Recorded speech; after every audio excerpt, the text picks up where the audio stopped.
ठाणे महापालिकेच्या तरण तलावात पोहण्यासाठी आता जास्तीचे पैसे मोजावे लागणार आहेत.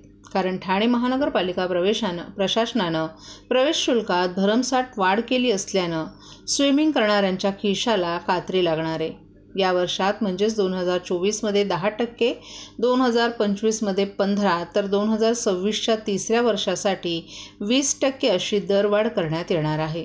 दरम्यान सर्व क्षेत्रात महागाई गगनाला भिडलेली असताना आता ठाणेकरांचं पोहणं देखील महाग झालं असल्यानं नागरिकांनी नाराजी व्यक्त केली आहे. ठाणे पालिकेचं गडकरी रंगायतन येथे मारुतराव शिंदे तसंच कळवा परिसरात यशवंतरामा साळवी असे 2 तरण तलावात आहेत.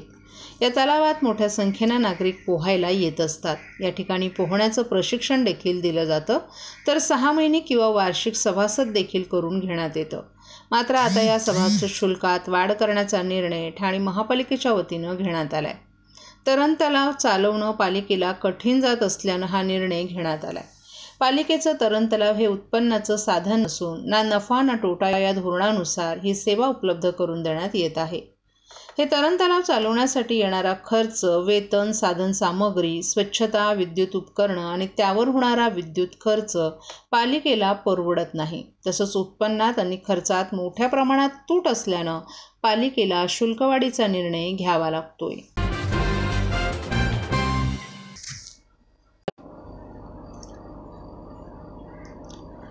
मुख्यमंत्री युवा कार्य प्रशिक्षण योजनेअंतर्गत ठाणे महापालिकेनं देखील 6 महिन्यांकरिता इंटर्नशिप देण्याचा निर्णय घेतला आहे. त्यानुसार महापालिकेच्या आस्थापनेवर असलेल्या 542 पदांपैकी आता 131 जणांना इंटर्नशिपची संधी दिली जाणार आहे. 1 ऑगस्टपासून या उमेदवारांना कामाचं पत्र दिलं जाणार असल्याचं पालिकेनं सांगितलं. ठाण्यातील वागळे आणि कोपरी येथील ITI प्रशिक्षण केंद्रातून पालिकेला आता draftsman, lab technician, x-ray technician आदींसह इतर माध्यमांचे कर्मचारी उपलब्ध होणार आहेत. काही दिवसांपूर्वीच मुख्यमंत्री एकनाथ शिंदे यांनी लाडकी बहीण योजनेपाठोपाठ मुख्यमंत्री युवा कार्य प्रशिक्षण योजनेची घोषणा केली होती. या घोषणेनंतर महापालिकेनं आता या संदर्भात पावलं उचलली आहेत. या योजनेत ITI, पदविका, पदवी आणि पदव्युत्तर शैक्षणिक पात्रता धारण केलेल्या रोजगार इच्छुक उमेदवारांना यात संधी दिली जाणार आहे. त्यानुसार महापालिकेनं देखील या योजनेत सहभागी होत उमेदवारांना कामाची संधी देण्याचा निर्णय घेतला आहे. त्यानुसार आता महापालिकेच्या आस्थापनेवर असलेल्या 543 पदांपैकी 131 जणांनी महापालिकेकडे इंटर्नशिपसाठी अर्ज केले होते. यामध्ये वागळे इस्टेट आणि कोपरी येथील ITI-मधील तरुणांनी यात अर्ज केल्याचं दिसून आलंय. त्यानुसार आता पालिकेला आर्किटेक्चर असिस्टंट मिळणार आहेत. तसंच engineer, electrical, lab, x-ray, pharmacist, draftsman आदींसह इतर महत्त्वाचे उमेदवार हे 6 महिन्यांसाठी उपलब्ध होणार आहेत. त्यांच्या कागदपत्रांची तपासणी करण्यात आली असून 1 ऑगस्टपासून त्यांना नियुक्तीपत्र दिलं जाणार आहे.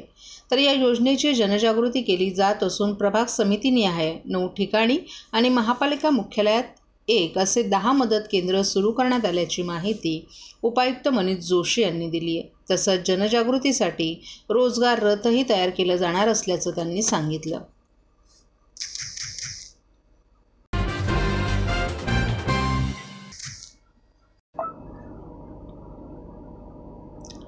सततच्या मुसळधार पावसानंतर ठाणे शहरात आता कडाक्याचं ऊन पडले. या पावसामुळे शहरातील रस्त्यांवर पडलेले खड्डे महापालिका प्रशासनाच्या वतीनं बुजवण्यात येत आहेत. ठाणे महापालिका आयुक्त सौरभ राव यांनी काही दिवसांपूर्वी प्रशासनाला खड्डे भरण्याचे आदेश दिले होते. त्यानुसार महापालिका प्रशासनानं तातडीने कार्यवाही सुरू केली आहे. ऊन पडल्यामुळे खड्डे भरण्याचं काम जलद गतीनं सुरू आहे. शहरातील नागरिकांनी महापालिकेच्या या कार्यवाहीचं स्वागत केलंय. ऊन असल्यामुळे खड्डे भरण्याचं काम अधिक सुलभ झालं असून येत्या काही दिवसात सर्व रस्त्यांवरील खड्डे बुजवले जातील अशी अपेक्षा व्यक्त केली जात आहे.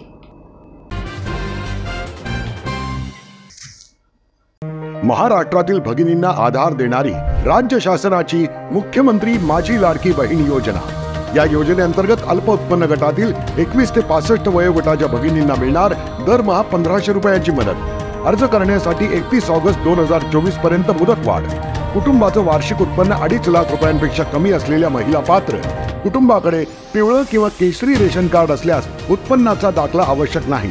पांढरं रेशन कार्ड असेल किंवा रेशन कार्ड नसेल तर कुटुंबाचं वार्षिक उत्पन्न 2.5 लाखांपेक्षा कमी असल्याचा दाखला आवश्यक.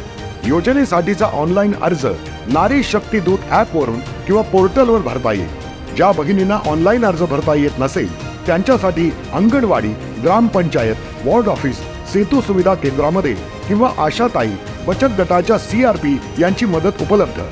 आता आपल्याला अभिमानाने म्हणता येईल, सुखी आणि सुरक्षित आहे माझी लाडकी बहीण।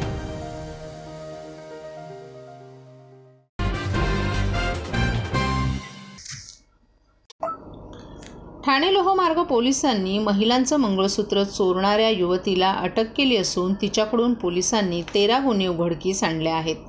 12 गुन्ह्यातील 8 तोळे दागिन्यांचा ऐवज देखील पोलिसांनी हस्तगत केलाय। ही महिला प्रवाशांच्या गळ्यातील दागिने चोरी करण्यासाठी रेल्वे स्थानकातील महिलांच्या मध्यभागातील डब्याची निवड करायची। चोरी करण्याच्या तिच्या याच पद्धतीनं ती पोलिसांच्या जाळ्यात सापडली। अनेक दिवसांपासून ठाणे रेल्वे स्थानकात महिला प्रवाशांच्या डब्याजवळ महिलांचं मंगळसूत्र, सोनसाखळी चोरी होत असल्याच्या घटना वाढल्या होत्या। ठाणे लोहमार्ग पोलिसांसाठी या घटना डोकेदुखी ठरल्या होत्या।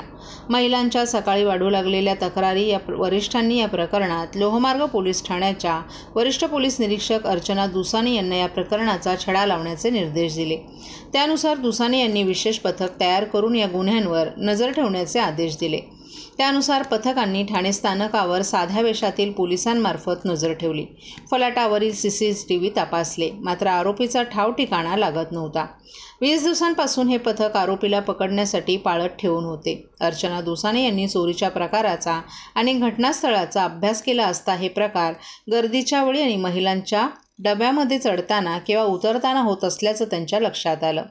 त्यानुसार त्यांनी पथकाला तसे निर्देश दिले असता या पथकाला एका 26 वर्षीय तरुणीवर संशय आला असता त्यांनी तिला ताब्यात घेतलं। तिला वरिष्ठ पोलीस निरीक्षक अर्चना दुसाने यांच्यासमोर उभं केलं असता तिने चोरी केलेल्या सर्व घटना सांगितल्या। तिने दिलेल्या माहितीवरून पोलिसांनी तिच्याकडून 77.240 मिलीग्रॅम वजनाच्या सोन्याचे दागिने हस्तगत केले। या दागिन्यांचं बाजारभावानुसार एकूण किंमत 5,04,300 आहे। या कारवाईत गुन्हे प्रकटीकरण शाखेचे सहाय्यक पोलीस निरीक्षक गणेश नावकार, पोलीस उपनिरीक्षक संजय मडव, पोलीस हवालदार दत्तात्रय राठोड, महिला पोलीस हवालदार साक्षी सावंत, पोलीस शिपाई मिरजावेद नदाफ, राकेश गोसावी, हर्षद गायकवाड, नितीन सरवदे, अक्षय रणसिंग आणि अमोल मोरे यांनी भाग घेतला।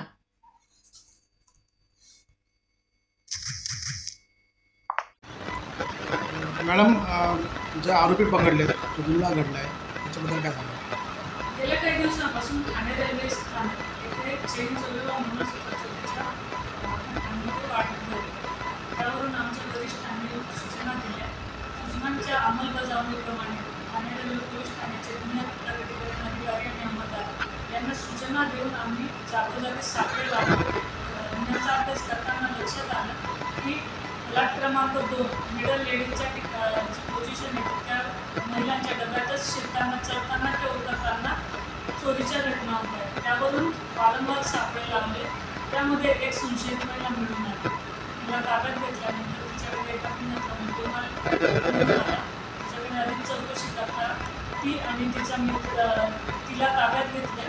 तिने एकूण 13 गुन्ह्यांची कबुली दिली असून 12 गुन्ह्यांमध्ये जवळपास 8 तोळे सोनं रिकवर केलं असून अजून काही गुन्ह्यांच्या तिने कबुली दिली आहे। त्याचा तपास चालू आहे।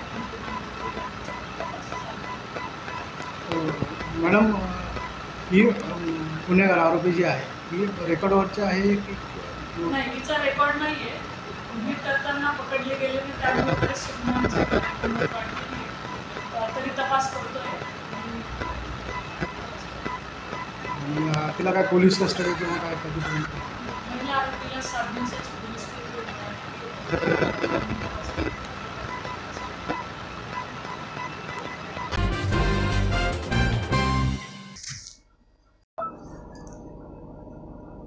वागळे स्ट्रीट CP तलाव येथील डम्पिंग हटवण्याच्या मागणीसाठी आज शिवसेनेचे वागळे स्ट्रीट परिसरातील माजी नगरसेवक आणि नगरसेविकांनी ठाणे महानगरपालिकेचे आयुक्त सौरभ राव यांची भेट घेतली।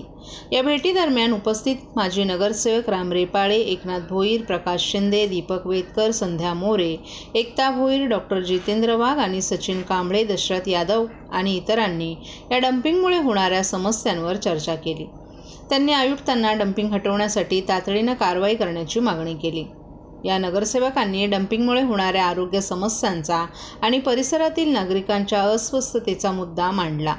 तर पालिका आयुक्त सौरव राव यांनी या समस्येवर लवकरच तोडगा काढण्याचं आश्वासन दिले. शिपी तलावाचे डंपिंग ग्राउंड बंद होतं, अनेक तक्रारी होत्या स्थानिकांच्या. गेले कित्येक वर्ष या शिपी तलावाला डम्पिंग ग्राउंड होता आणि त्या ठिकाणी तो कचरा आणून त्या ठिकाणी त्याच्यावर प्रक्रिया करून पुढे ते परत पाठवत होते, ट्रान्सफर होत होता. परंतु आता काही दिवसापासून बऱ्याच तो कचऱ्याचा त्या ठिकाणी मोठा प्रॉब्लेम झालेला आहे आणि ते स्थानिक नागरिकांना दुर्गंधीचा सुद्धा मोठा हे होतोय आणि आरोग्याचा प्रश्न निर्माण झाले. माननीय मुख्यमंत्री मोदयांनी सुद्धा या संदर्भात प्रशासनाला आदेश दिलेले आहेत आणि प्रशासनाने सुद्धा यावर उपाययोजना म्हणजे कायमचा हा प्रश्न सुटावा म्हणून आता हा कचरा त्या शिपी तलावाला 20 तारखेपासून जो येणारा कचरा आहे तो बंद होईल.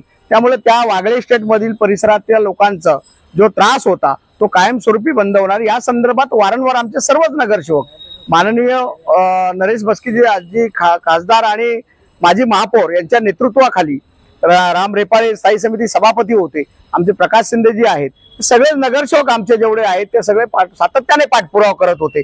माननीय मुख्यमंत्री मोदयांनाही वारंवार या संदर्भात होता. मुख्यमंत्री मोदयांनी तो निर्णय घेतलेला आहे का हा कायमस्वरूपी प्रश्न निकाली निघणार आहे आणि त्यामुळे खरोखर आज आम्ही प्रशासनाचे आणि माननीय मुख्यमंत्री एकनाथ शिंदे साहेबांचे यांचे आभार मानतो.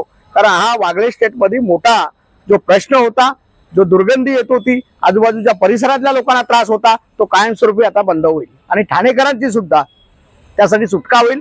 कारण ठाण्यात सुद्धा आज जे वेगळा एक कचऱ्याचा आता प्रश्न मार्गी लावलेला आहे शासनाने माननीय मुख्यमंत्री मोदयांनी, त्यामुळे ठाणेकरांचा जो आता कचऱ्याचा प्रश्न होता कायमस्वरूपी निकाली निघणार आहे.